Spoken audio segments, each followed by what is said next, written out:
C'est une journée prometteuse qui nous attend. On a travaillé cette convention pour essayer justement d'enrichir nos réflexions avec une articulation qu'on a définie avec une matinée qui va être une matinée qui sera consacrée à la lutte contre la désinformation, contre les fake news.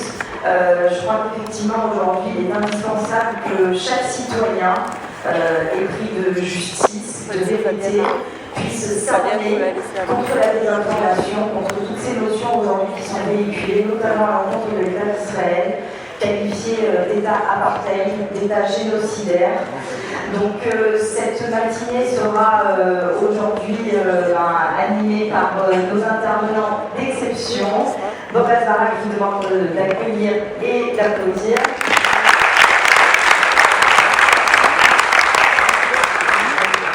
Samuel Alvar également qui est présent à nos côtés. Un grand merci à tous les deux d'avoir accepté notre invitation et d'animer ces ateliers ce matin.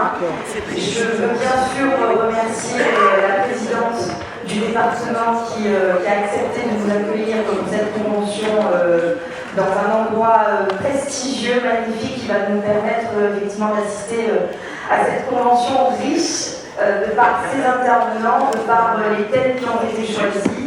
Je cède tout de suite la parole à Christophe Madrol, parce que vous savez que chaque année, habituellement, c'est la région qui nous accueille pour l'organisation de la convention régionale. Cette année, le choix s'est porté sur le département, mais la région a tenu absolument à être présente à nos côtés pour vous livrer un message. Donc Christophe, merci à toi d'être présent et je te cède tout de suite la parole. Merci Présidente. J'ai beaucoup d'émotion à chaque fois que je viens parler devant vous, au CRIF, d'une part parce que j'aime cette institution, j'aime ce que nous représentons dans cette histoire française. Bien sûr, vous connaissez l'engagement de nos museliers de la région sud vis-à-vis de la communauté. Elle a toujours été à nos côtés. Fabienne, je vais sortir de mon rôle de conseiller régional et tu m'en excuseras parce que c'est vrai que ça me fait du bien d'être devant vous, ça me fait du bien en tant que juif, ça me fait du bien en tant que citoyen, ça me fait du bien en tant qu'homme politique qui vient d'une région, dans une ville compliquée, où sans cesse on est attaqué. Sans cesse on est, depuis le 1er octobre, montré du doigt par des députés, par des élus qui considèrent que nous sommes illégitimes et nous sommes des génocidaires, en oubliant ce qui s'est passé le 7 octobre, en oubliant que l'attaque terroriste du Hamas a pris nos frères, nos sœurs en otage. Ils oublient régulièrement que notre histoire n'est pas une histoire simple. L'histoire du peuple juif n'est pas une histoire simple. Nous avons été victimes, dans notre histoire, de 1000 pogroms. Nous avons été victimes, depuis très longtemps, de cette étoile jaune qu'on nous met systématiquement sur notre corps. Ma mère, pour certains le savent, est une enfant cachée. Toute ma famille est morte en concentration.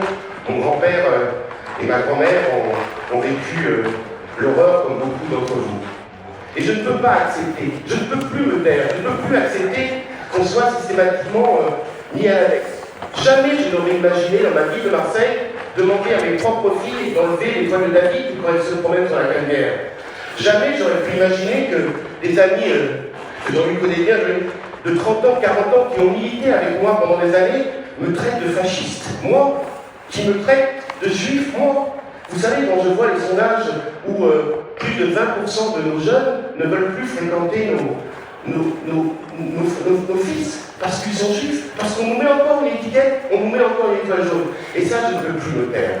Donc pardon de ce coup de gueule, pardon, et ça ne regarde que moi et pas forcément la région, c'est important ce que vous faites aujourd'hui. C'est important que, dans la communauté, c'est important de le faire savoir, de communiquer à l'extérieur.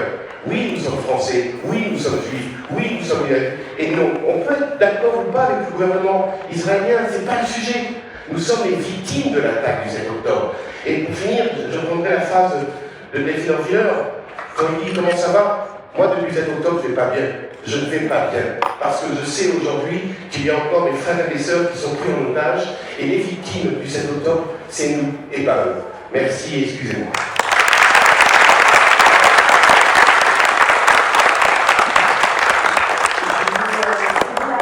Notre vice-président Samuel Benamou qui va participer à l'animation de cet atelier. Je voudrais saluer également Alexa Amram qui a travaillé aussi beaucoup aux côtés de Samuel pour l'organisation de cette matinée. Juste une précision toutefois, c'est que nous avions annoncé Franck Tapiro qui devait intervenir ce matin, donc je vous prie de bien vouloir l'excuser pour des raisons familiales, malheureusement il ne sera pas parmi nous. Mais bon, on a quand même deux personnalités de haut vol, donc je suis convaincue effectivement que cette matinée sera riche de tout ce qu'on va apprendre aujourd'hui. Samuel, c'est à toi. Merci. Alors je voulais simplement vous exprimer déjà le plaisir que nous avons à vous accueillir ici, Fabienne l'a dit, et le sens que nous avons voulu donner à cette conférence ce matin, puisque c'est assez inédit. On a tous entendu parler de trêve temporaire, trêve négociée, sauf que si sur la terre, sur la mer, et peut-être dans les airs, il y a effectivement une trêve, il n'y en a pas sur les médias, il n'y en a pas sur les réseaux sociaux, ça ne s'arrête jamais. Israël est délégitimé, vous entendez des propos qui vous ont offusqué tout à l'heure. Israël est un nazi, Israël est un génocidaire, Israël tue des enfants. Ça, on l'a entendu. Ça, c'est la séquence émotion. L'État génocidaire, c'est la séquence juridique. Et puis, on a aussi la séquence révisionniste. Alors, pour cela, on a voulu, parce que chaque message qui est laissé sur les réseaux sociaux et qui n'est pas contredit devient, en quelques minutes, une vérité. Il faut donc contredire tous ces messages. On a voulu faire appel à des spécialistes. Bob Asvara, qui nous vient de notre première colonie francophone, la Belgique. Samuel Ballard, qui est sur aussi les réseaux sociaux et sur Télésan Monde. Et puis pour le ministère, vous avez peut-être vu déjà qu'il a déjà dégainé son feutre. Nous avons fait venir Philippe Elikassali, qui se présente comme un facilitateur de conférence. Merci à tous et bonne conférence.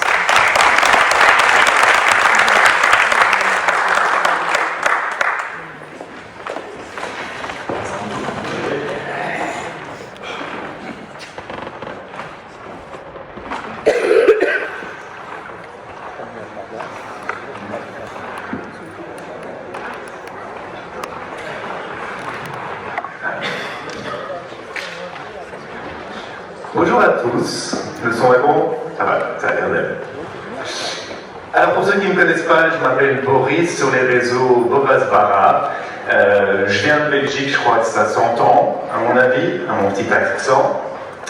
Et pour certains, je suis un des derniers défenseurs d'Israël dans un des pays les plus anti-israéliens en Europe. Pour d'autres, je suis un influenceur complotiste, négationniste, génocidaire, et j'en passe. En réalité, je suis juste un mec qui fait des vidéos sous sa fenêtre. Ça, c'est plus moi. Et donc, j'ai commencé à parler après le 7 octobre. Aujourd'hui, j'ai 25 000 abonnés, ce qui n'est pas énorme, mais qui permet quand même de faire plusieurs millions de vues tous les mois. Et si vous me connaissez sur les réseaux sociaux, mon slogan c'est « Mes faits ne valent pas vos opinions ». Parce qu'on vit aujourd'hui dans un monde où les gens pensent qu'une opinion, ça vaut un fait. Si vous pensez que la Terre est plate et que moi je dis qu'elle est ronde, chacun son avis. Or, c'est pas comme ça. Et malheureusement, quand on parle du conflit israélo-palestinien, d'Israël, la désinformation est énorme. Alors, c'est ma présentation aujourd'hui, je vais revenir sur l'histoire d'Israël, tout en démontant à chaque fois les arguments de la propagande pro-palestinienne qu'on entend. Alors normalement c'est une conférence que je fais en 2 heures. Ici j'ai pas 2 heures. Donc ne vous inquiétez pas si vous voyez que je passe des slides ou que je passe des événements, c'est juste une question de temps. Alors normalement je recommence à l'époque biblique, d'où viennent les Juifs. Bon ici je n'aurai pas le temps, mais et puis souvent on va dire que l'argument biblique n'est pas bien reçu quand on débat avec quelqu'un. Parce que souvent les personnages bibliques n'ont pas été vérifiés par l'historiographie, et donc c'est souvent des arguments qu'on ne peut pas opposer. Mais on peut quand même dire que depuis toujours, les Juifs viennent de Judée. Okay, Ça peut pas être faux. Les Français viennent de France, les Belges de Belgique, les Juifs de Judée. Ça, c'est assez simple. Le peuple juif n'est pas un peuple imaginaire qui est arrivé il y a 100 ans là-bas, non. Il a toujours eu une maison, il a toujours eu un foyer, et ça a toujours été là-bas. Et d'ailleurs, il y a un bon exemple qu'on peut toujours utiliser, c'est qu'on le sait, ça c'est plus prouvable historiquement, on le sait, il y a 2000 ans, il y avait un juif très connu qui habitait en Judée, tout le monde le connaît, il s'appelle Jésus, et personne ne peut nier ça. Et ça permet déjà de démonter un argument qui peut vous sembler absurde, mais qu'on n'entend pas que sur les réseaux sociaux, qui est que Jésus était palestinien. Et encore il y a quelques semaines, en décembre, dans le journal La Croix, un journal français que vous connaissez, on parle de la naissance du Christ il y a 2 millénaires en Palestine. Ce qui est totalement faux historiquement, puisqu'à cette époque-là, à l'époque de Jésus, la région s'appelle la Judée. Et c'est qu'en 135 que les Romains vont décider de la renommer Palestine pour effacer tout lien du peuple juif avec ça. Pourquoi? Parce qu'il y a beaucoup de révoltes, il y a la révolte de Bar Korba, et les Romains ils commencent à en avoir marre de ces juifs qui veulent récupérer cette terre, et tout, donc ils se disent, bon, on va changer le nom, et comme ça, on n'en parlera plus, et ils l'appellent Palestine. Et ça permet de démonter encore un autre argument qu'on entend souvent, j'ai entendu ça sur une radio française il n'y a pas si longtemps, que quelle chance les Juifs ont d'être un peuple diasporique. C'est une grande chance pour nous, apparemment, quand on était à Auschwitz, c'était vachement sympa d'être un peuple diasporique et de ne pas avoir notre pays. Mais de nouveau, c'est pas vrai, puisqu'on a toujours eu un pays, et que c'est sous l'Empire romain qu'a commencé ce qu'on a appelé la galoute, l'exil. Et pourquoi je vous dis ça? Parce que je sais que c'est aussi quelque chose que tous les Juifs, que ce soit en Belgique ou en France depuis le 7 octobre, on se pose beaucoup de questions. Est-ce qu'on va rester? Est-ce qu'on va partir? Est-ce qu'il y a un avenir pour nos enfants? Etc. Il faut vous dire que toutes les générations de Juifs, depuis des milliers d'années, se posent exactement la même question que nous aujourd'hui. Alors là, je vais faire un grand jump, parce que de nouveau, on n'a pas le temps de tout, et puis l'Empire romain, c'est pas nécessairement le plus intéressant. On arrive fin du 19e siècle avec Birnbaum et Herzl, on oublie trop souvent Birnbaum, qui donne naissance au sionisme. À ce moment-là, c'est la fin de l'Empire ottoman, et à ce qu'on va appeler la première alia en Palestine. Et donc, les Juifs vont commencer à racheter des terres en Palestine, notamment via quelqu'un que vous connaissez de nom, M. Rothschild, et on va racheter les terres aux Turcs, ok? Pas aux Palestiniens, qui n'existent pas à ce moment-là. On rachète les terres aux Turcs, puisque c'était ottoman, et c'est eux qui les possédaient. Et là, on va aussi démonter un autre argument qu'on entend souvent, le sionisme, c'est une idéologie politique, raciste, tout ce que vous voulez. Le sionisme, il n'est pas politique, ok? Il ne dit pas comment doit être géré le pays. D'ailleurs, le sionisme, au début, était basé sur un modèle très collectiviste, quasi communiste, donc très de gauche. Et aujourd'hui, c'est la start-up nation, ultra-capitaliste, donc plutôt de droite. Et donc on ne peut pas dire que le sionisme appartient à la gauche ou appartient à la droite, ou qu'il est politique. Le sionisme, il dit juste qu'on a compris que l'autodétermination des Juifs ne pourra passer que par une souveraineté étatique. Parce qu'il y a d'autres moyens d'avoir accès à l'autodétermination, que par la souveraineté étatique. Mais pour nous, l'histoire a prouvé clairement qu'on ne sera jamais en sécurité ailleurs que là. Petite seconde, je vois.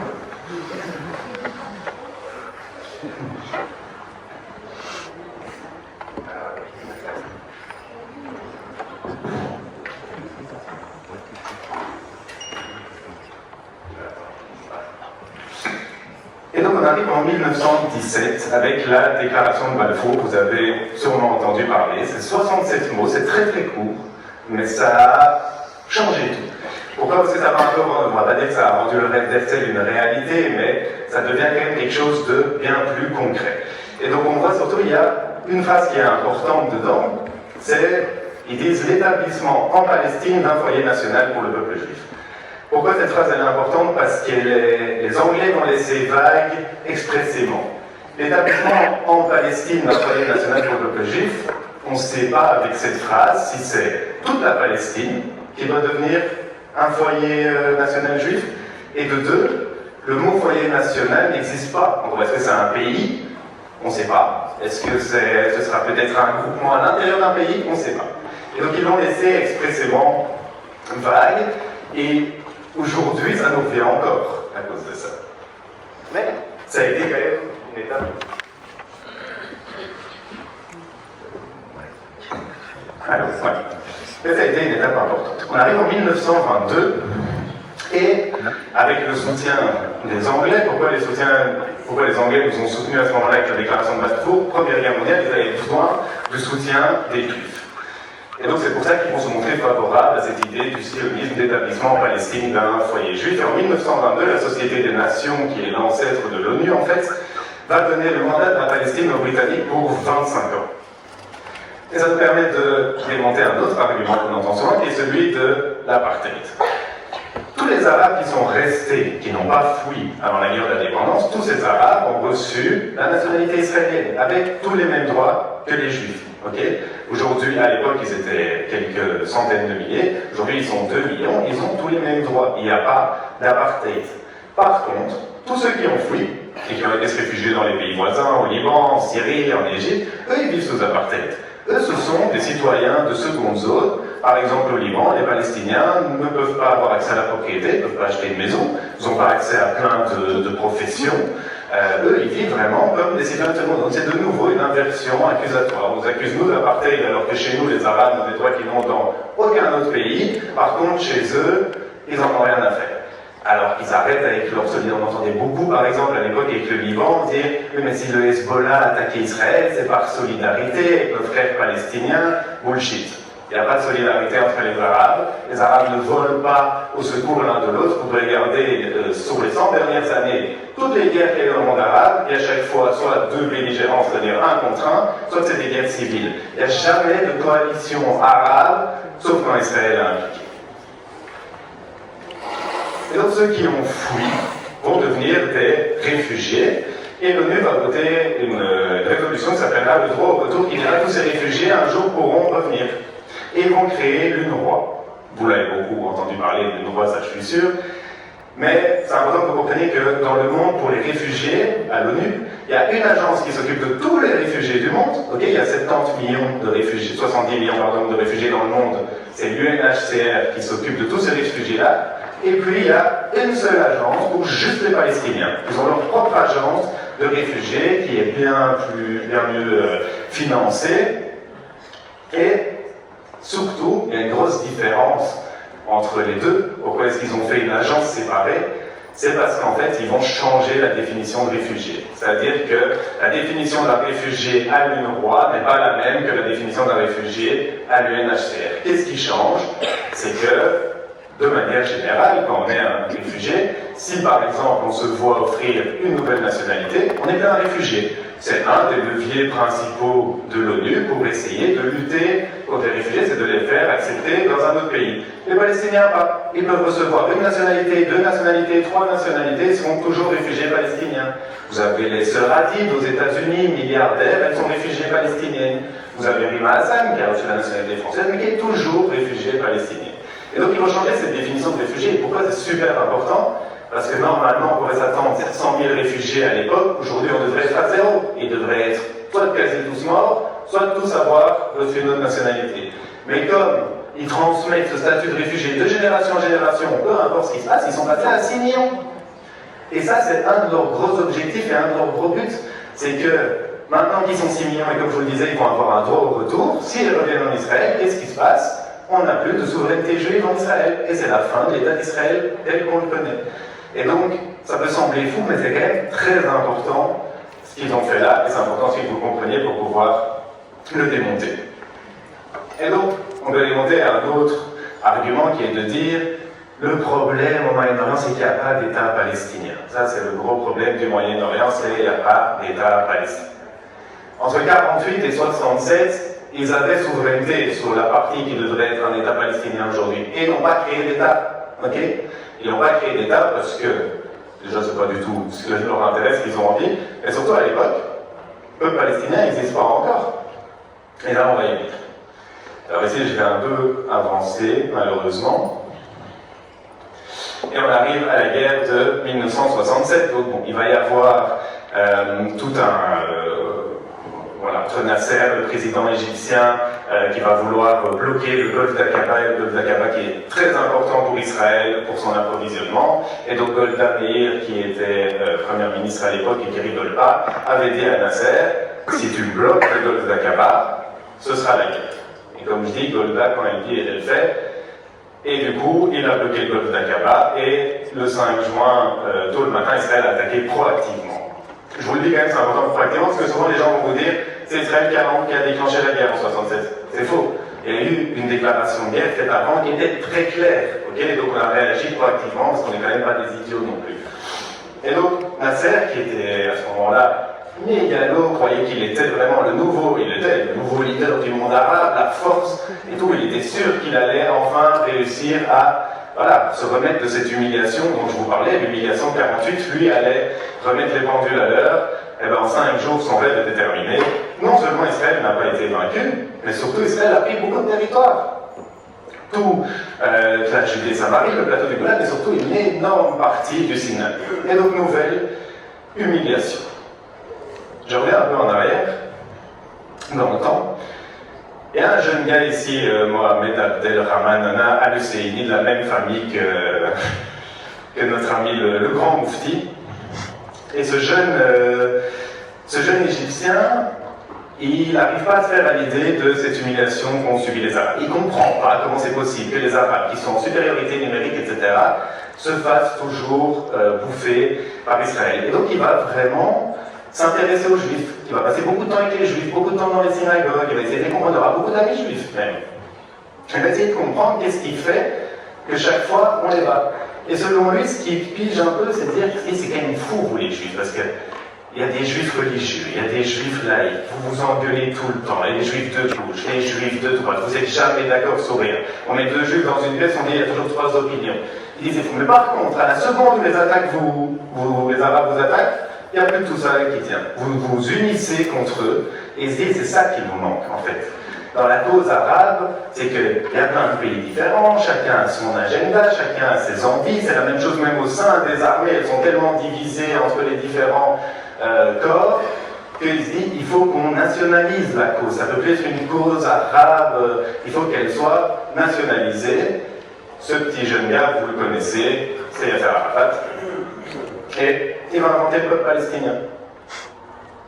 Parce qu'après la défaite de 67, de nouveau, non seulement ils n'ont pas récupéré Israël, mais ils ont perdu plein de territoires. C'est une catastrophe pour eux. Il leur faut une solution. Et franchement, ils vont venir avec une solution génie. Je ne dis pas ça ironiquement, mais une solution génie. Tous ces gens, les Jordaniens, Syriens, Libanais, Égyptiens, en une nuit vont devenir Palestiniens, du jour au lendemain. Ils deviennent Palestiniens. Et je vous le disais tantôt, je vous donnais le même argument. Les Juifs viennent de Judée, c'est évident, non? Ben pourquoi les Palestiniens ne viendraient pas de Palestine? C'est aussi évident. Et c'est ça, c'est génie. Et ça a marché, parce que maintenant on est quelques dizaines d'années plus tard, et ce mensonge a pris. Aujourd'hui, on ne peut plus dire que le peuple palestinien n'existe pas, que c'est une invention. Aujourd'hui, c'est un fait. Le fait, il existe.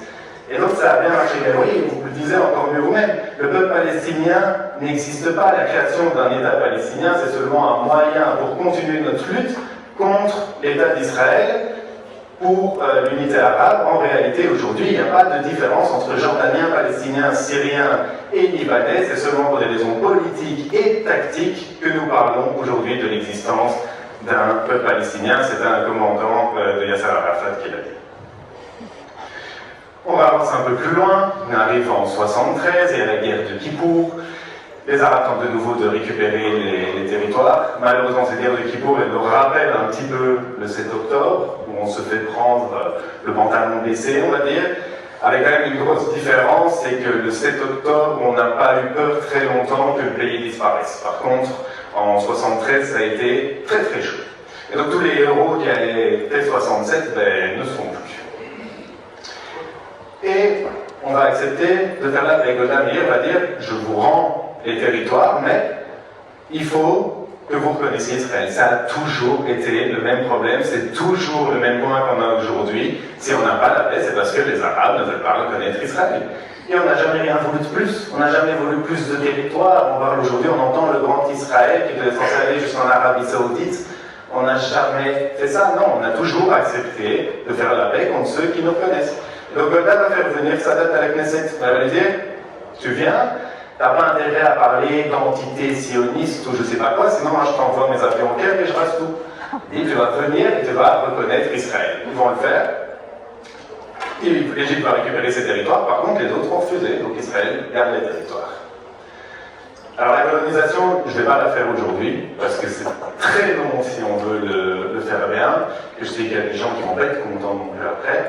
Mais de nouveau, je vous dis, moi je suis un avocat d'Israël, je voudrais vous donner les arguments. La carte que vous voyez là, c'est une carte de la France.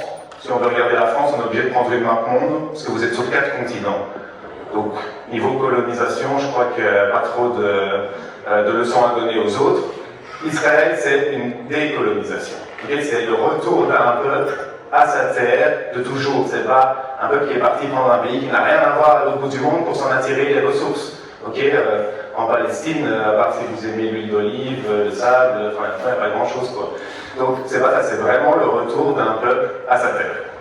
Et donc, je vous dirais, sans rentrer dans tous les détails, que si vous voulez quand même défendre la colonisation, il y a quand même plusieurs angles à considérer. Un, c'est est-ce qu'elle est légitime ou pas? Est-ce que la présence israélienne dans ces territoires est légitime ou pas? Oui ou non? Il y a l'argument de la légalité, est-ce qu'elle est légale ou pas? Et il y a aussi ce que j'écris productivité, c'est-à-dire à quel point c'est productif en termes d'accord de paix avec les Arabes. On arrive aux années 90, il va y avoir la première intifada, et qui va mener après aux accords d'Oslo. Et ça me permet de vous donner un autre argument que j'appelle l'apartheid 2, parce qu'on a parlé de l'apartheid avant, on a dit que tous les citoyens arabes en Israël ont les mêmes droits que les juifs, mais il y a l'apartheid 2. C'est-à-dire que certains vont vous dire non, et ok, les arabes en Israël ont les mêmes droits, par contre, les arabes qui eux sont dans les territoires, eux n'ont pas le droit. Okay? Et ça, c'est les accords d'Oslo.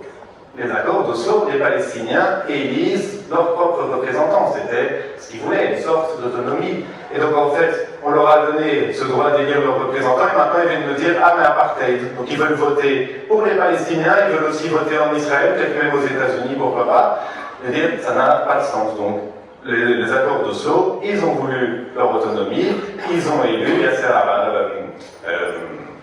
Mahmoud Abbas, qui est à l'âge, je sais pas, la 18e, 19e année de son terme de 4 ans. Ce sera une superbe démocratie, le futur État palestinien, ça c'est sûr. Puis il y a eu, année 2000, un peu un bis repetita, la Bill Clinton l'a bien redit il n'y a pas longtemps encore, qu'à ce moment-là, il a proposé à Arafat un pays avec 98% de la Judée-Samarie et Jérusalem-Est comme capitale, et il l'a refusé. Ça, c'est le meilleur deal que les Arabes auraient pu ou peuvent espérer avoir un jour. Si ça, ils ont refusé, ils en accepteront pas d'autres. Ils ont toujours refusé un État. Plein de fois. Et donc, après, on peut parler aussi du mur d'eau. Il y a eu beaucoup d'attentats avec ces intifadas, notamment, il y a un attentat qui va beaucoup marquer les Israéliens, qui est celui de l'hôtel Park. Il me semble un CEDER de Pessah, si je ne me trompe pas. Pardon? C'était ça, c'est l'hôtel Park. Oui, donc l'hôtel Park à Netanya, et où un terroriste va rentrer déguisé en femme avec une valise explosive et se faire exploser, faisant des dizaines de morts. Et là, les autorités israéliennes doivent faire quelque chose, ils ne peuvent pas rester. Et donc, ils vont construire ce fameux mur de la honte, certains l'appellent le mur de l'apartheid, peu importe.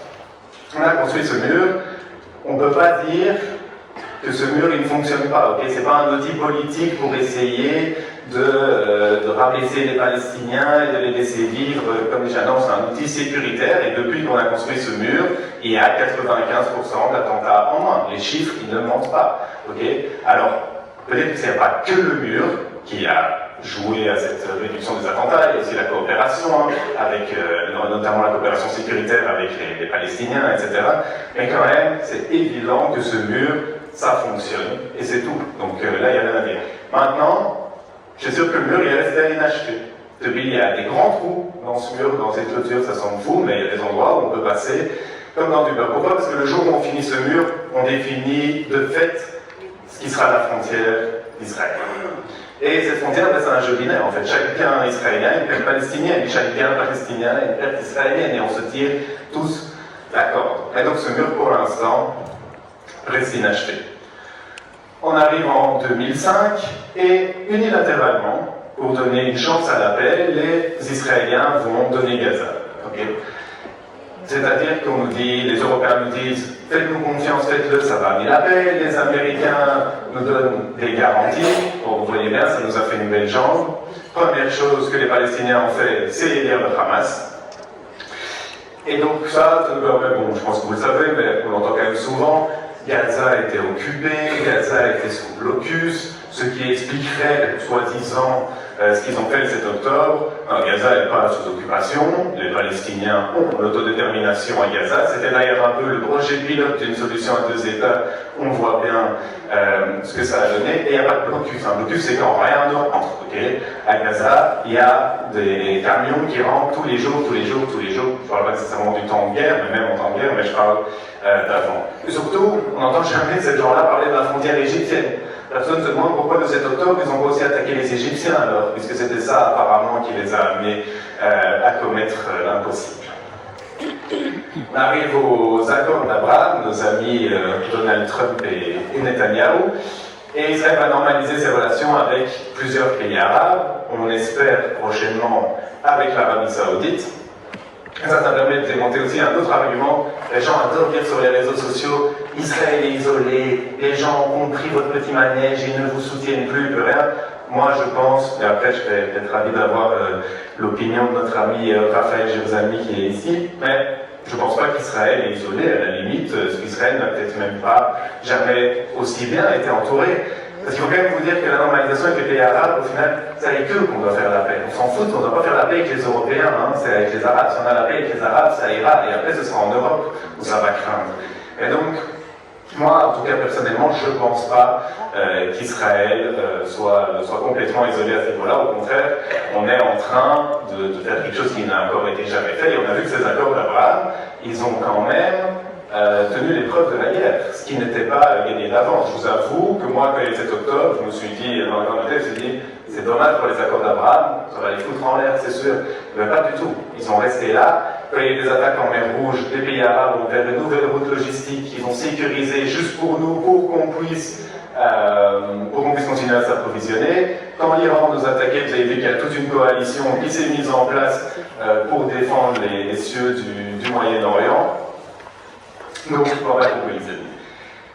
Je ne vous parle pas, le dernier, normalement, c'est le génocide. Bon, il y a plein de choses à dire, mais je vous en parle pas là. Je veux juste vous faire passer un dernier message ici avant de terminer, puis je laisserai Samuel parler. Pourquoi j'ai choisi les Blessed bénis comme thème? Si vous voulez vraiment tout savoir, parce que sur le template, c'était ça à la base.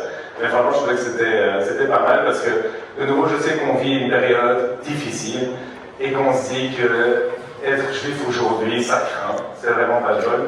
Mais moi, je suis pas d'accord avec ça. Parce que quand vous regardez l'histoire, moi je pense qu'on est une génération de juifs ultra privilégiés. Nos grands-parents qui fuyaient la Shoah n'avaient nulle part où aller. Et comme je vous le disais, c'est un raisonnement que nos ancêtres se posent depuis des milliers d'années, savoir où aller. Nous, on a quand même un pays qui nous attend, qui est là, qui est prêt à nous protéger, et ça, c'est pas rien du tout. Donc, quand moi, je suis un peu déprimé, je me dis, mais ça craint, et ça va pas aller et tout, je repense un peu dans le passé. Je repense à Ben Gurion, qui a maximum 20 000 soldats à sa disposition face à 300 000 Arabes. Je repense à Golda Meir, qui se pense que le pays va être détruit et que c'est fini.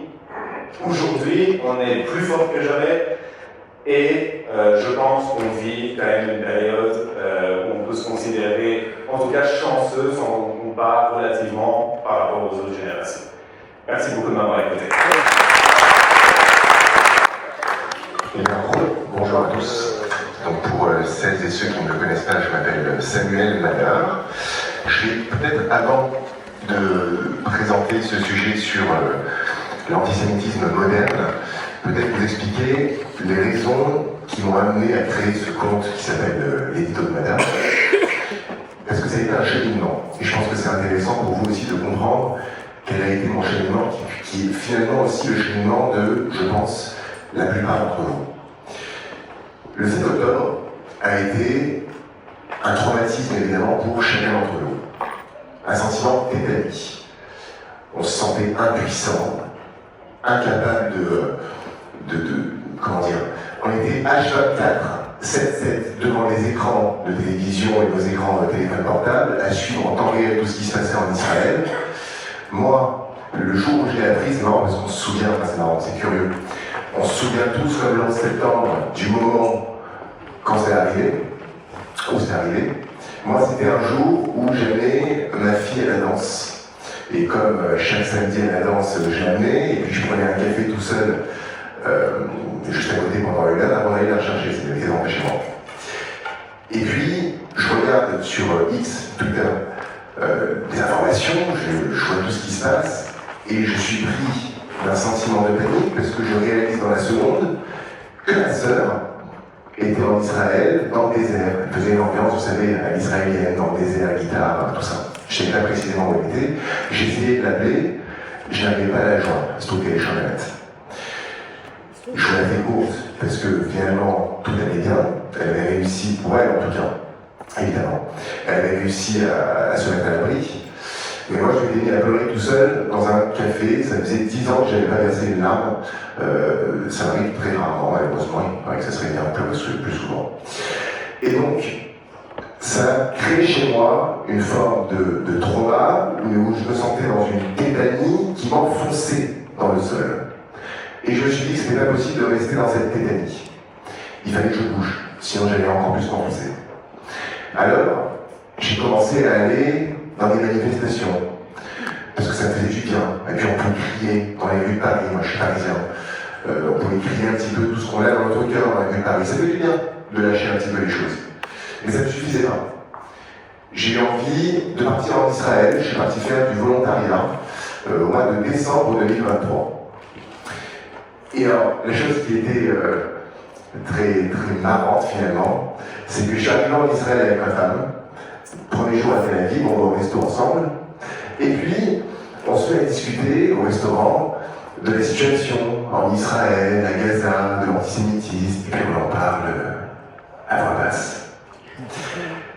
Et puis le serveur arrive, et il me fait avec son accent israélien, vous êtes en Israël ici, vous pouvez parler à voix haute. Et c'est vrai. En France, finalement, on met un masque, on fait attention quand on parle de ces sujets dans les cafés, dans les restaurants. On fait un petit gauche-droite pour voir si on n'a pas heurté la sensibilité de quelqu'un, on va dire autre chose. Et en Israël, je me suis rendu compte que je pouvais être la vraie version de moi-même.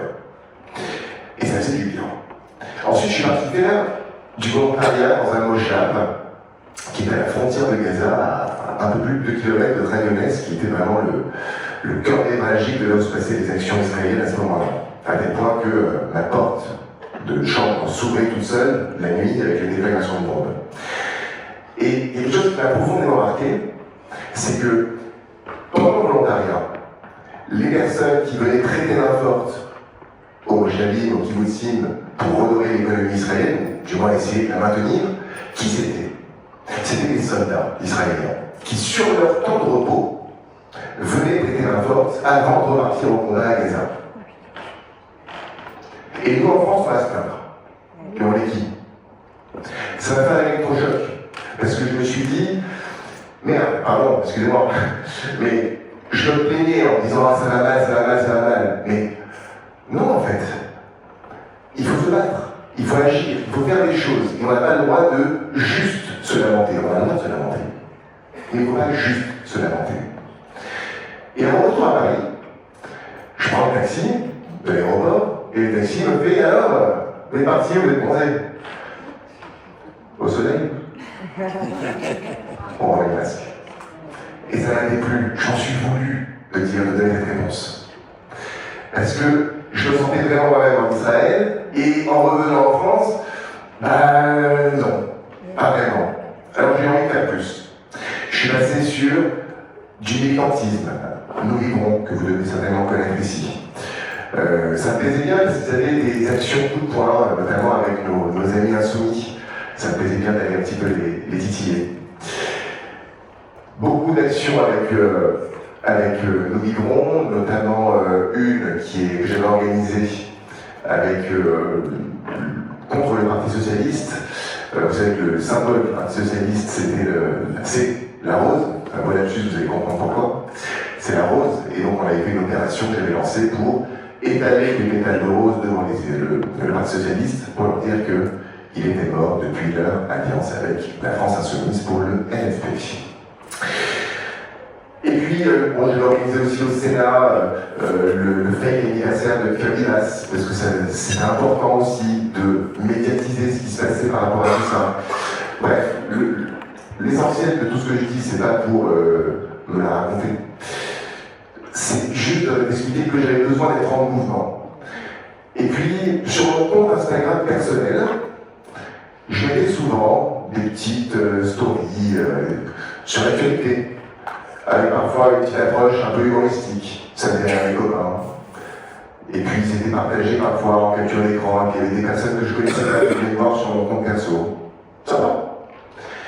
Et puis, il y a 2-3 personnes, 5, 10 qui viennent me voir et qui me disent « Mais tu sais, ce serait sympa que tu crées ton propre compte Instagram. » Et je suis qui, moi? Je suis un lanterne, je suis personne, je suis intéressé personne. Ah, tu sais pas, ça pourrait être intéressant. Essaye, lance-toi. Et j'en parle avec ma femme. Je en parle 1 fois, 2 fois, 5 fois. La 5e fois, elle me dit tu m'as saoulé, c'est j'ai pas regardé. Je ne peux plus te voir avec l'histoire de je vais lancer, je vais pas le lancer. Soit tu le lances, soit tu n'en parles plus. Je l'ai lancé. Et c'est la raison pour laquelle j'ai créé ce compte, parce que j'avais besoin, quelque part, un peu égoïstement. Et il me ressemble bien, avec la petite barbe, les lunettes, c'est bravo. Il y avait à la fois une approche, un peu égoïste dans le sens thérapeutique, parce que j'ai besoin de sortir ces choses en moi, et puis il y avait également ce besoin d'apporter des éléments qui, à mon sens, étaient un petit peu manquants, qui étaient apportés par trop peu de personnes, comme Bob, comme d'autres, de décryptage d'éléments d'information, mais il y a une manière, si vous voulez, on est abreuvé tout le temps par un flot continu d'informations non-stop. On s'y perd. Alors je me suis dit, qu'est-ce qui peut être différenciant? D'abord être moi-même, peut-être que c'est différenciant, quoique. Je vais vous poser une question, et puis je vais expliquer pourquoi je vous poserai cette question après. Est-ce que vous savez pourquoi Dieudonné a pu diffuser son antisémitisme à aussi grande échelle? Parce qu'il était drôle. Parce qu'il était drôle. Et oui. Si Dieudonné n'avait pas été drôle, mais ça aurait été un tocard dans la base, vous voyez, on l'aurait pas vu. Ça aurait été le fameux mec du bar tabac au PMU, les juifs, les autres. Non. Mais il était drôle. Et connu. Et connu parce qu'il était drôle. Exactement, les deux sont liés. S'il n'avait pas été drôle, ça n'aurait jamais été diffusé. Et donc, partant de ce postulat, c'est la première fois de ma vie que je prends un peu de donner un exemple, une fois n'est pas coutume. Mais le principe, c'est de se dire que si on diffuse de l'information avec un peu d'émotion, de l'humour, moi c'est plus mon créneau. On peut faire un peu dans la tristesse aussi, c'est un peu moins mon créneau. Mais en tout cas, de mettre un petit peu d'émotion dans l'information, c'est différenciant. Et si on se dit, ah madame, il est un peu sympa, j'ai envie de retourner le voir, mais qu'en même temps, on a appris des choses, bingo. Voilà. C'est la première partie, juste pour vous expliquer un petit peu comment j'avais créé ce compte. On va peut-être passer maintenant à la... Faut que parce que moi j'ai fait le clicker sur le... Non, mais comme ça,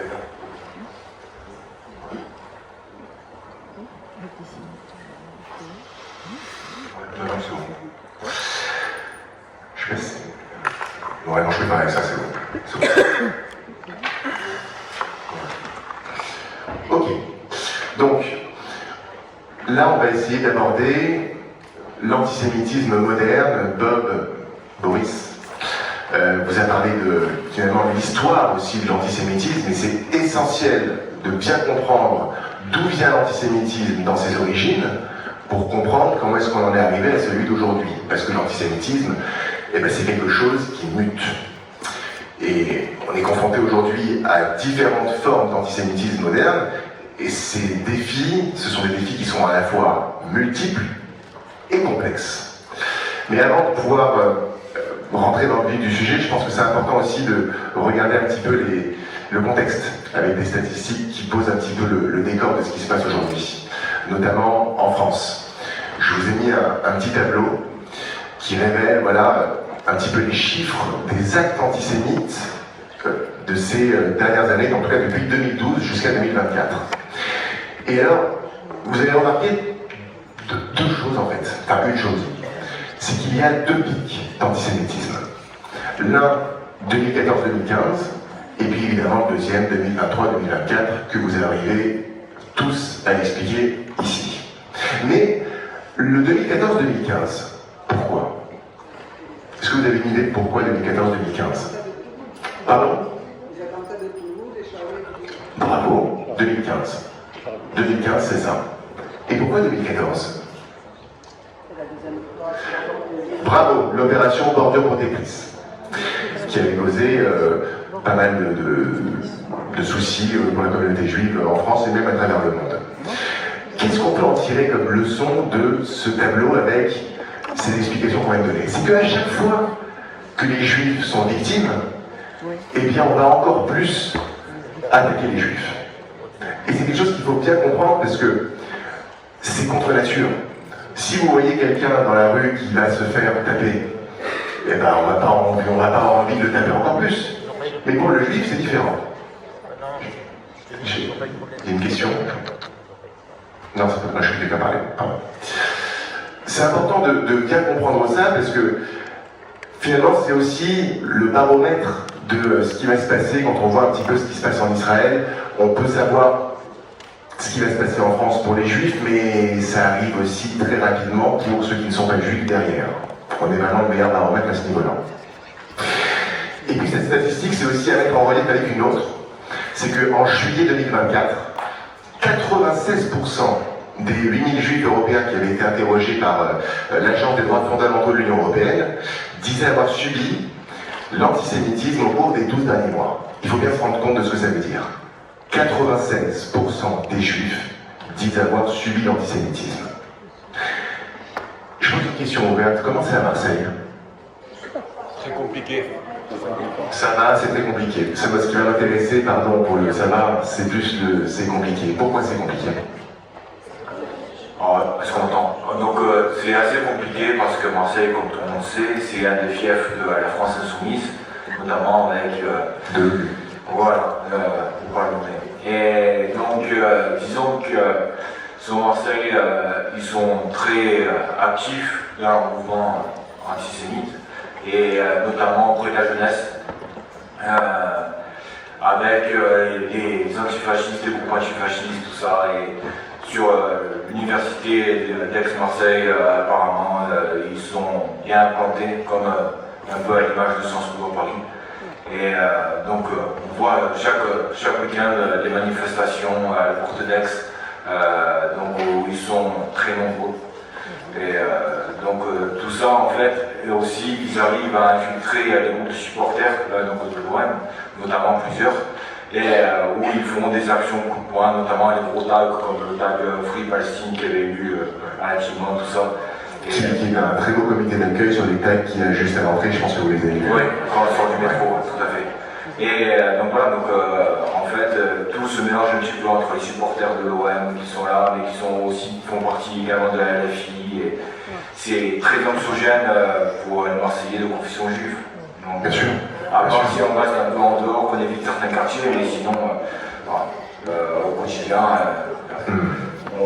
il n'y a pas un endroit où on peut se sentir vraiment tranquille. À la limite, à part dans les quartiers sud de Michigan, tout ça, mais sinon c'est très anxiogène. Je prends juste, pardon, je voudrais juste donner le contrepoint de ça. C'est-à-dire que oui, il y a ça, je n'en doute absolument pas. Mais par exemple, dans les quartiers nord, il y a un rabbin qui s'appelle Khalim Mendao, je tiens à en parler, qui fait un travail avec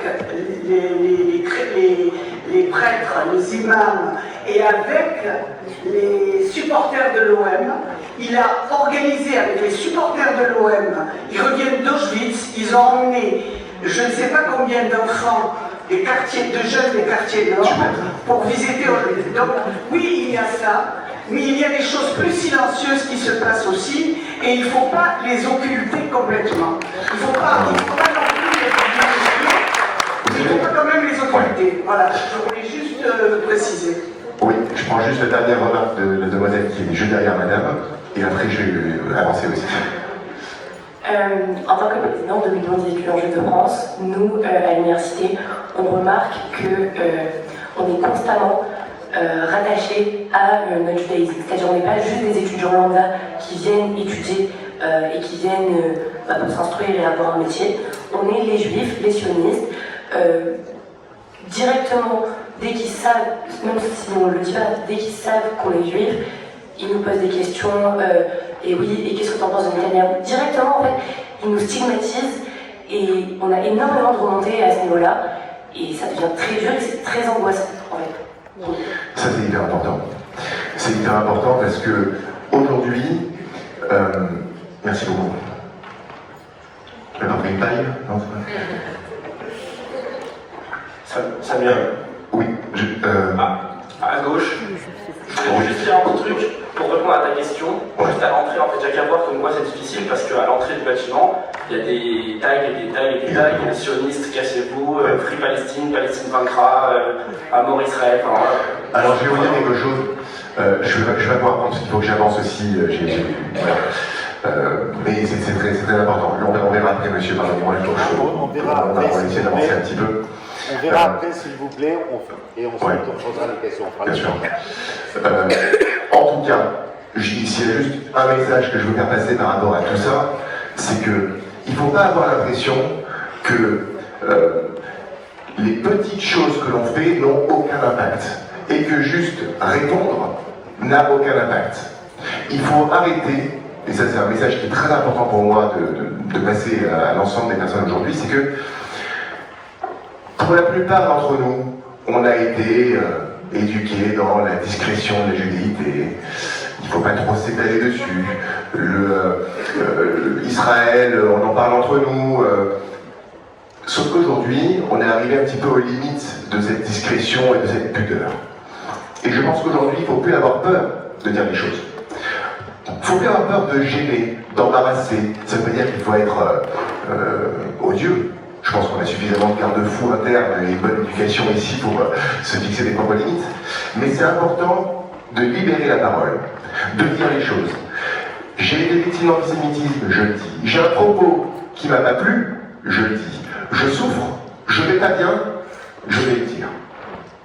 Et on communique dessus. Pourquoi? D'abord parce que ça nous fait du bien. Et aussi parce qu'en face, ils ne se gênent pas. C'est ça.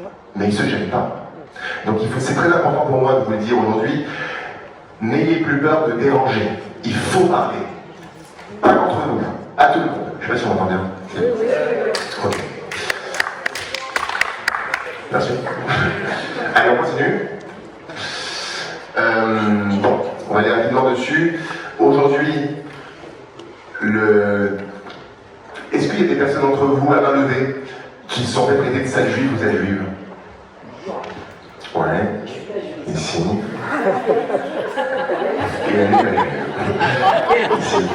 Et combien ici, c'est incroyable ça, et combien... J'ai pas eu le temps de lui dire, mais quel honneur.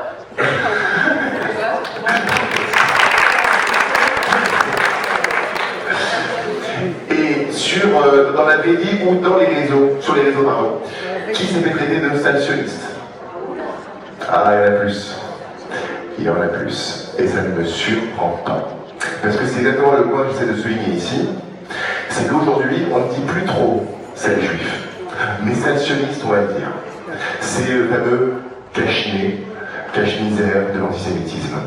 C'est un changement qui montre comment la haine s'adapte. Parce que comme je le disais tout à l'heure, l'antisémitisme mute. Et ils se déguisent derrière des préoccupations qui n'en sont pas en vérité. C'est juste le meilleur moyen pour eux de cacher leur antisémitisme. Je vais passer assez rapidement dessus parce qu'il y a plein d'autres choses à voir. Je pense qu'on va tomber dessus un moment. Donc, qui dit sionisme, évidemment dit Israël. Et là, j'ai envie de dire que c'est intrinsèquement lié. Lorsque l'on parle d'Israël, on parle des Juifs. Lorsque l'on parle des Juifs, souvent, on parle d'Israël. Et lorsque j'entends Émeric Caron, notre ami Émeric Caron, je dis, oui, on a beaucoup d'amis ici. J'arrive juste à mettre parce que j'ai un petit peu chaud dès que je parle de Caron.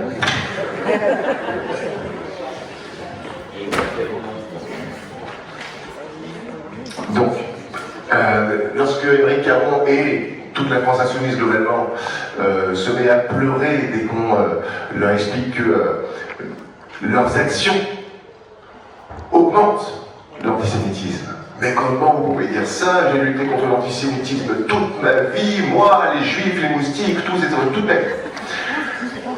Et, entendez là. Et le problème, c'est qu'il a complètement tort pour une raison simple. C'est que factuellement, lorsque les insoumis tweetent sur Israël, ça on peut le voir dans la période des législatives, les dernières cette année, eh bien ça rejoint la courbe des actes antisémites durant les mêmes mois. C'est effarant. Parce que ça permet de comprendre aussi la manière dont l'antisémitisme est lié aussi aux enjeux politiques et à l'instrumentalisation de, de la situation en Israël, de l'importation du conflit en fait, à des fins électoralistes. Et il y a, on y verra un petit peu plus tard, oui, une question là-bas. C'est pas une question, c'est juste un fait. Il y a quelques années, il y a 7 ans, 8 ans, j'avais parlé avec quelques collègues de l'endroit où je travaille en leur disant que je ne peux pas voter pour la France Insoumise, pour Mélenchon, parce qu'ils sont antisémites. 8 ans, ça ne remonte pas au 7 octobre. Mais non, comment tu dis ça? Ils sont pas antisémites, ils sont pas antisémites. Aujourd'hui, ces gens que j'avais en contact sur Facebook m'ont supprimé de leur contact suite à mes posts sur la France Insoumise, etc. Donc on se rend bien compte que je pense qu'ils doivent savoir au fond d'eux-mêmes qu'on avait raison de penser comme ça, et ils ne veulent pas le connaître, donc ils préfèrent se mettre de côté et ne même pas m'en parler. Alors, je pense qu'on a tous perdu beaucoup d'amis ici, ou de personnes que l'on considérait comme des amis, parce que c'est comme ça qu'il faut dire les choses. Moi, j'en avais un avec qui j'ai fait mes études de journalisme, avec qui on était très très bons amis, on partait en vacances ensemble, on dormait chez l'un chez l'autre, vraiment on était comme ça. Et qui a tourné insoumis de manière très très coriace ensuite. Et donc évidemment que j'ai perdu comme celui que je considérais comme être un ami. Et donc il y avait cette semaine la marche de lutte pour les droits des femmes, hier, et je discutais un petit peu avec lui, parce que j'aime bien parler avec mes contradicteurs, qui me disait que nos livrons n'avaient pas du tout sa place à cette marche. Pourquoi? Parce que ce sont des extrémistes d'extrême droite, fascistes, etc., etc. Et que la lutte féministe appartient à la gauche et à personne d'autre. Et quand il m'a dit ça, je lui ai dit, c'est marrant que tu dis ça, Simone Veil, elle était de gauche ou de droite? Et il a bugué. Alors, vas-y. Non, excusez, on va vraiment éviter les questions, on les posera à la fin pour pas de souci. le conducteur et tenir le timing. Merci. Pas de souci, pas de souci. Alors, on va avancer un petit peu. Juste pour terminer sur cette partie-là d'Israël comme justification à la haine, lorsque dans des manifestations on crie à la première, à la deuxième, à la troisième intifada, From the River to the Sea et autres noms d'oiseaux très, très sympas, que je n'ai pas forcément, mais que vous connaissez tous, je les avais notés, mais peu importe, vous les avez.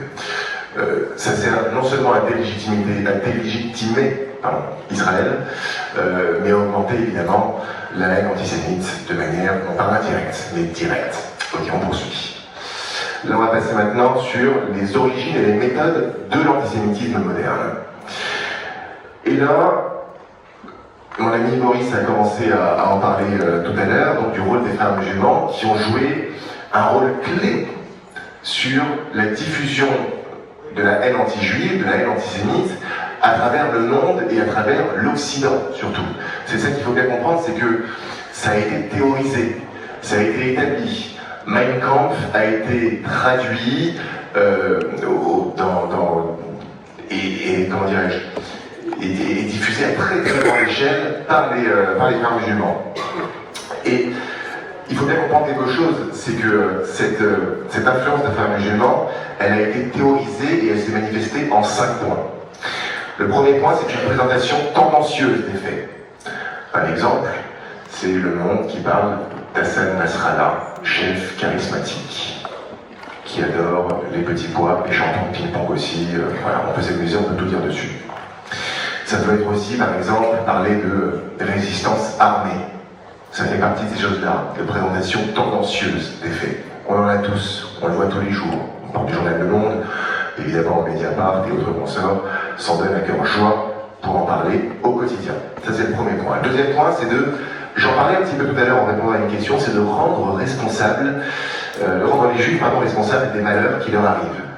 Ça, c'est notre ami, par exemple, Daniel Schneiderman, qui en parle et qui expliquait que l'augmentation des actes antisémites est due à des organisations juives comme le CNIF, directement.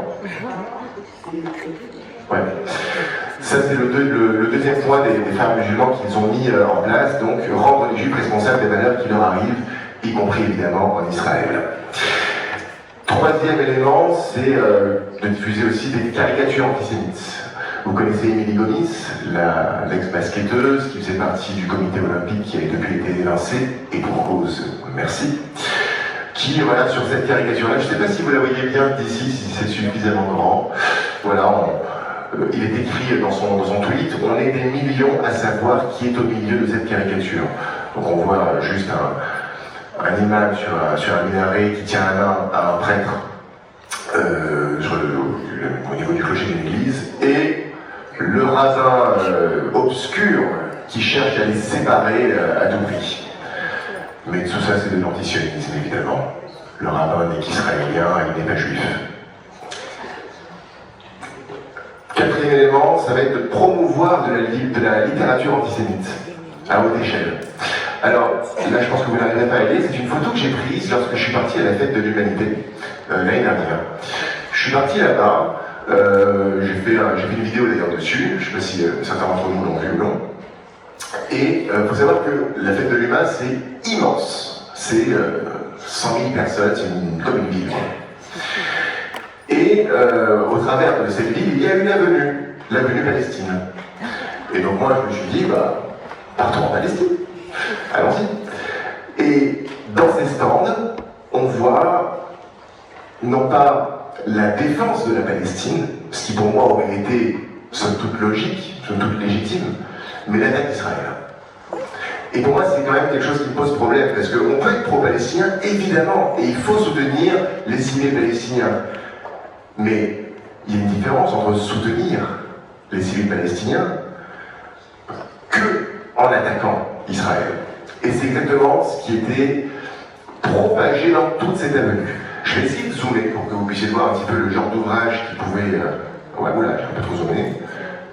Voilà, judaïsme contre sionisme, l'État d'Israël contre les Juifs ici, et donc voilà, c'est le genre d'ouvrage que vous pouvez voir à la fête de l'humain, qui était en vente libre là-bas, avec des dessins aussi qui pouvaient effacer la carte d'Israël pour les remplacer par plein de minarets et autres choses très sympathiques au passage. L'essentiel, c'est vraiment de comprendre que c'est diffusé à grande échelle et que nous, on a le devoir de dénoncer ça et de le diffuser aussi à grande échelle. Il ne faut pas hésiter à solliciter les gens. Moi, j'ai pas honte de dire partager les contenus. Il faut, c'est pas que pour mon ego, j'en ai aussi, mais c'est pas que pour ça. C'est parce qu'il faut le faire, il faut informer, il faut décrypter ce qui se passe. Donc ça, c'est le quatrième élément. Et le cinquième élément, c'est Luc Besson, non, le cinquième élément, c'est propager des versets du Coran hostiles aux Juifs. Et donc ça, on voit aussi, cette idéologie des frères musulmans est propagée dans un certain nombre de mosquées aussi en France. Je trouve que Bruno Retailleau fait quand même pas mal de choses, de vous à moi, ça n'engage que moi. Voilà, je trouve qu'il, par rapport à d'autres premiers ministres, c'est un bon lapsus aussi, d'autres ministres de l'Intérieur qu'on a pu avoir auparavant, celui-ci se démène quand même pas mal par rapport à ce qui se passe en ce moment. Donc voilà, je vous répète, une présentation tendancieuse des faits, rendre les Juifs responsables des malheurs qui leur arrivent, diffuser des caricatures antisémites, promouvoir la littérature antisémite et propager des versets du Coran hostiles aux Juifs. Ce sont les 5 piliers pour promouvoir l'antisémitisme des frères musulmans. Tout part de cette idéologie au départ, c'est ça qu'il faut bien comprendre, et qui ont donné naissance à des petits bébés comme, non pas Yassine El-Souné, ce n'est pas méchant, des bébés comme BDS. BDS, tout le monde connaît BDS ici? Oui, bien sûr, j'ai affaire à un public averti. BDS quand même, pour ceux qui n'ont pas osé dire non de peur de se ridiculiser, il n'y a pas de ridicule. BDS qui veut dire donc boycott, désengagement et sanctions. mais que pour Israël. Et alors la question qui peut se poser sur BDS, d'abord ils avaient un très grand stand à la fête de l'humain à laquelle j'étais, et tout leur sujet n'était non pas de mettre en avant évidemment des produits palestiniens, c'est tant est qu'il y en ait, peut-être des roquettes, non je fais genre, de mettre en avant des produits palestiniens, mais de dénoncer, de boycotter tout ce qui provient d'Israël. Et alors la question qui se pose, c'est est-ce que c'est légal le boycott? Parce qu'il y en a qui disent oui, et il y en a qui disent non. Oui et non. Le boycott est légal selon la CEDH, la Convention européenne des droits de l'homme. En revanche, elle répond à certains critères. Il faut que le boycott soit, est légal, s'il constitue un appel pénalement répréhensible à la discrimination, à la violence ou à la violence contraire. Ça suppose d'appliquer selon les circonstances qui sont propres à chaque espèce évidemment, s'il traduit l'exercice légitime du droit à la liberté d'expression ou s'il constitue un appel pénalement répréhensible à la discrimination, à la violence ou à la haine.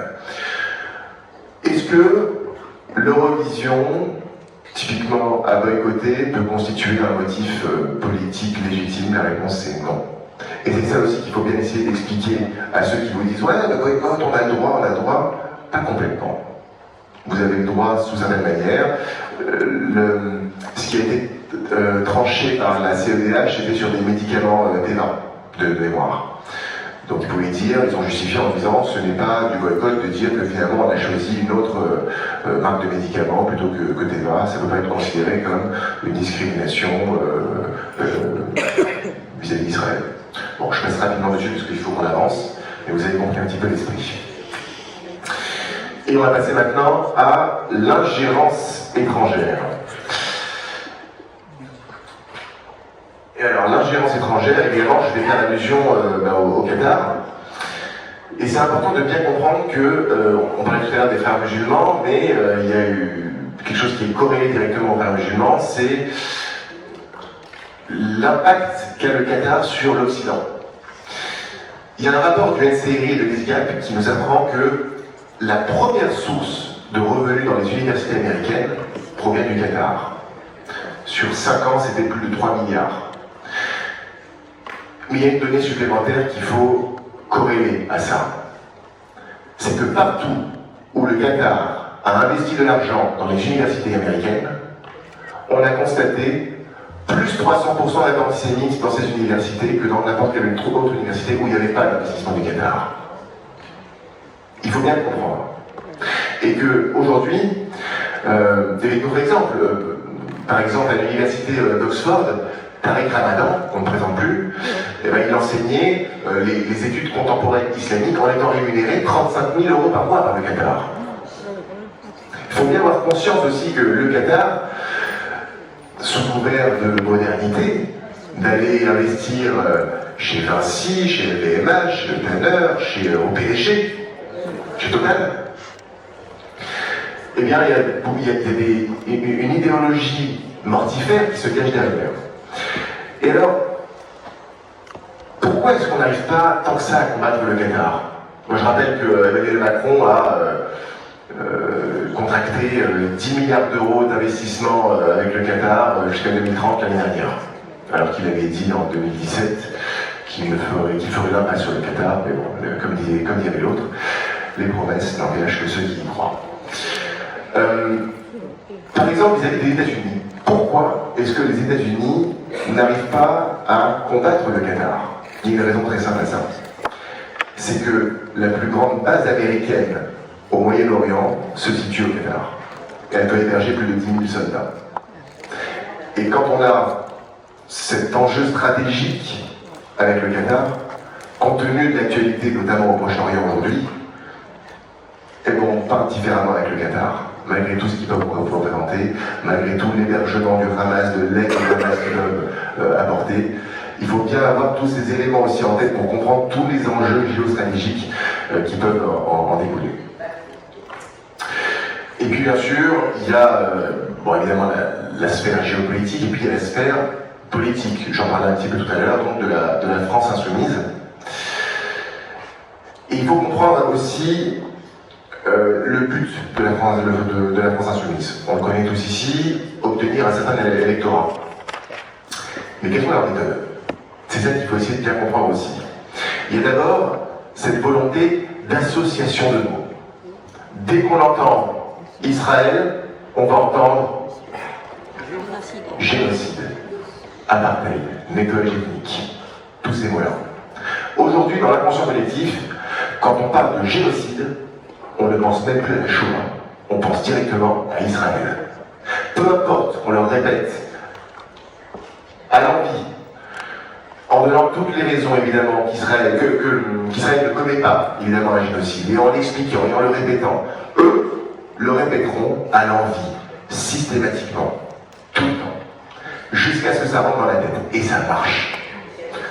Alors, moi je vous demande quelque chose, c'est d'aller dire à tout votre entourage de répéter à l'envie, pour nous aussi convaincre que LFI et le soutien du terrorisme sponsorise le terrorisme. Il faut répéter ces associations de mots, parce que finalement, c'est pas si bête comme association stratégiquement. Il faut aussi s'inspirer de ce qui marche, même du pire. Et derrière ces méthodes, donc il y a un projet qui est celui de nous déshumaniser avec une réappropriation historique. Parce que finalement, ce champ lexical du génocide, du nettoyage ethnique, de toutes ces choses-là, c'est une réappropriation ethnique de ce qui nous est arrivé à nous. Et ils arrivent à le renverser. C'est odieux, c'est dégueulasse. Mais ça marche. Donc on a le devoir, nous, non seulement de le dénoncer, mais de nous réapproprier notre histoire. Parce que merde, c'est à nous quand même. Il faut aussi ne pas avoir peur d'aller à la confrontation. C'est vraiment quelque chose que j'essaie de vous dire ici, vous l'avez compris.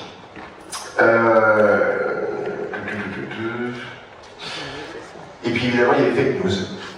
Les fake news où on va avoir, par exemple, je parlais d'Émeric Caron qui affirmait que l'hôpital à Gaza avait été bombardé par les Israéliens.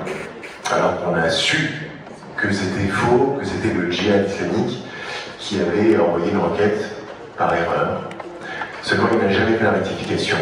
Cet exemple-là, il y en a à foison. Tout comme David Guiraud, qui affirmait que le bébé dans le four et que la maman éventrée, c'est Israël. Je cite.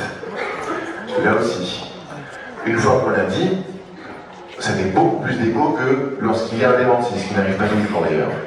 C'est important de comprendre pour assimiler leur méthode, qui est comprise de fake news, d'association de mots, et finalement de réunir. Alors j'ai une question, est-ce que vous savez qui est sur cette photo-là? Bravo.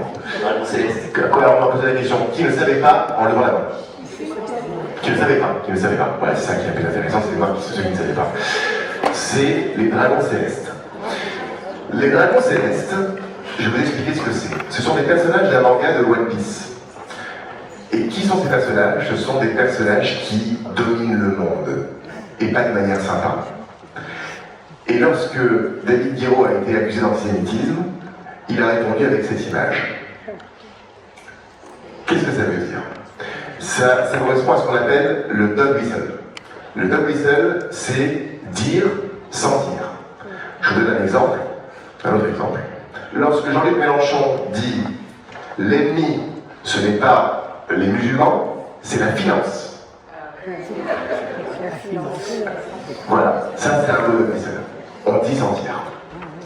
Et aujourd'hui, c'est quelque chose qui est diablement malin, évidemment, parce que ça marche, on comprend de qui il veut parler, et puis on se met à l'abri de la loi.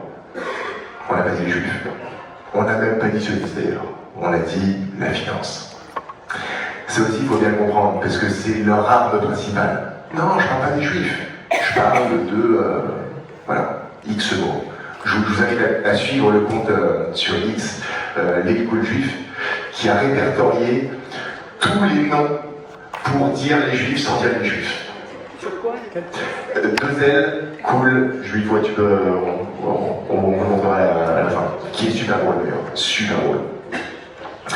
Voilà, le but c'est vraiment de comprendre que ces méthodes-là, elles fonctionnent malheureusement, et on aurait peut-être pas intérêt à faire les mêmes choses, parce que nous, on n'a pas honte à dire les choses, parce qu'on se met pas sous le coup de...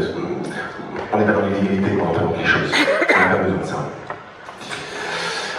Ok, on va terminer avec quand même quelques perspectives. Ce que j'essaie de vous dire depuis tout à l'heure, je pense que vous l'avez compris, c'est qu'il faut rien laisser passer. Il n'y a pas de petite action. Il n'y a pas de « mais moi je suis qui ?» Pour moi aussi, avant de lancer mon compte et avant de toucher des millions de personnes, comme Boris aussi, eh ben, j'étais un lambda qui faisait ses petites stories dans le coin et tout. Si vous avez des vocations à lancer par l'écrit, j'en sais rien, des petites vidéos aussi, ou alors juste le minimum, parler à vos amis non juifs et parler à ceux qui ne sont pas aussi vos amis, mais qui, au moins, ont l'ouverture d'esprit de dire « moi je sais pas, je ne connais pas ». C'est eux à qui il faut parler. Tous ceux qui vont dire « ah c'est des juifs, c'est laissez-les. Le combat est perdu d'avance, ça sert à rien. Ne vous fatiguez pas avec ça. » Moi, dans ceux qui me suivent, j'ai 3 types d'abonnés qui ne sont pas juifs. Il y a les haters. D'abord, moi je les remercie parce qu'ils alimentent mon algorithme, ça me permet de gagner en visibilité. Et puis, ils sont parfois créatifs dans leur manière de parler, ça fait marrer. Je les hasard. Il y a, dans les 2 autres, ceux qui me remercient en me disant vous savez, on est beaucoup plus nombreux que vous le pensez, nous les non-juifs, et on vous soutient. Il faut que vous le sachiez. Et je vais vous dire quelque chose, ces messages-là, j'en reçois des dizaines par jour. Il faut le savoir. C'est le premier point. Le deuxième point, c'est les personnes qui viennent me dire bah, c'est marrant parce que au début vous me faisiez rire, mais au final vous m'apprenez des choses. Bingo. Bingo. Si madame il est un peu sympa et qu'on a envie de revenir le voir parce que finalement on apprend des choses, mais tant mieux. Et vous aussi, tout ce que vous direz ne tombera pas dans l'oreille d'un sourd. Si vous pensez que c'est pas important ce que vous dites, c'est faux. C'est beaucoup plus important que vous pensez. Sur les perspectives juridiques, je suis un peu nuancé dessus. Parce que je pense notamment à ce qui s'est passé avant-hier, vendredi, avec la manifestation à Paris qui avait été interdite, merci. Pourtant c'est pas un mot compliqué. Qui avait été interdite par Bruno Retailleau et par le préfet Lounès et qui a été autorisée en appel. C'est un peu dur de se dire qu'aujourd'hui l'appareil judiciaire nous protège complètement. Mais c'est important d'insister dessus et de le dénoncer autant de fois qu'il faudra. Depuis Sarah Halimi jusqu'à ce qui s'est passé vendredi. Il faut le dénoncer, il faut le faire entendre, parce qu'il n'y a qu'en nous faisant entendre qu'on pourra faire bouger les choses. Et votre voix va être relayée, ou pas, peu importe, c'est pas grave, mais au moins vous aurez essayé. C'est toujours ce même état d'esprit. N'hésitez pas à vous engager. Ouais, il y a un petit alerte, I want you. N'hésitez pas à vous engager, que ce soit dans des organismes communautaires, l'UEJF évidemment, c'est hyper important pour les jeunes. Je vais faire un petit focus sur les jeunes juste après. Mais engagez-vous autant de fois qu'il le faut, enfin, selon votre couleur politique, votre niveau de religion, peu importe. Mais je pense qu'il faut s'engager pour faire entendre la voix, parce que, comme dirait notre ami Franck qui n'est pas là aujourd'hui, seul, mais c'est quoi, c'est seul et ensemble, exactement. On n'est pas très nombreux, donc on doit être soudés ensemble pour aller justement avoir un point d'appui vers les non-juifs, au sens large du terme. Que ce soit dans des partis politiques, peu importe. Moi j'aurais tendance à vous dire, s'il y a des personnes aujourd'hui qui êtes de l'ancienne gauche, de la gauche actuelle, allez vous inscrire par exemple, prenez votre carte au Parti Socialiste pour faire bouger les liens internes. C'est un exemple. Ben oui. Ben, excusez-moi, mais les militants du Parti Socialiste, si vous voyez commencer en interne, mais vous êtes bien plus érudits qu'eux. Hein. C'est vous qui allez faire bouger les choses. Hein. Que ce soit au PS ou dans beaucoup d'autres partis, peu importe. Mais je pense qu'il faut aller dans les partis, aller dans les organismes, dans les assos et bouger. On n'a pas le droit de rester les bras croisés en se lamentant. On n'a pas le droit. Je suis désolé, je suis un peu dur, mais c'est impossible aujourd'hui. Et je termine sur l'engagement des jeunes générations. J'ai choisi une citation d'Anne Frank. La chose importante à garder en tête est qu'il ne faut jamais attendre 1 minute pour commencer à changer le monde. Les jeunes aujourd'hui avec lesquels je parle, les jeunes juifs, me font part de plusieurs raisons pour lesquelles ils ne se mobilisent pas suffisamment. Il y a ce sentiment d'illégitimité. Je suis qui? Toujours ce syndrome de l'imposteur. Il y a la peur. Tu te rends pas compte? Moi à l'université, exactement comme le disait la présidente de l'UEJF, tu te rends pas compte, on rase les murs. C'est dur. Ouais. Je comprends. Mais il ne faut pas rester les bras croisés. Si on ne bouge pas dans l'université, il faut bouger autrement. Il faut trouver un moyen de le faire. On ne peut pas se permettre de dire c'est perdu d'avance. Je vais terminer en vous disant juste quelque chose. On a 3000 ans d'endurance par rapport à tout ça. Donc ça va le faire.